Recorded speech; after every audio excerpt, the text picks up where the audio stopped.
Hello guys, কেমন আছেন সবাই? আমরা আজকে একটা জিনিস দেখাবো আপনাদের। ওই সাবিহা আসছো কেন? হ্যাঁ হ্যাঁ, গাছের আঙ্গুর দেখতে আমি তো দেখিনি। একটু গাছপালা অনেক তো, এই জন্য চলেন আপনাদের দেখাই। আমরা আসলে একটা আঙ্গুর গাছ লাগাইছিলাম, বছর দেড়ে হয়েছে। এখন আঙ্গুর গাছটায় আঙ্গুর হয়েছে, ওটা দেখার জন্যই আর কি আসলাম।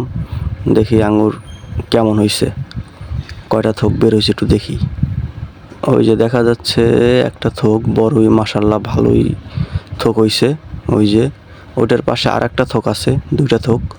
তো নিচ থেকে দেখাই একটু, দেখি যে আসলে কেমন থোক হইছে।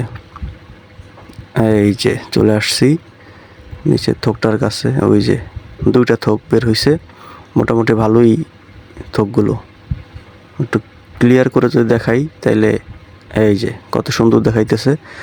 এখন আঙ্গুরের ব্যাপারটা হয় কি, আসলে নিচ থেকেই কিন্তু এইটা হয়েছে, এটা কোনো পরিচর্যাই করি না, লাগাইছি তারপর থেকে মনে হয় তেমন পানিও দেওয়া হয় নাই, গাছে করে সার ঠার তেমন দেওয়া হয় নাই, নিচ থেকেই দুইটা থোক বের হয়েছে।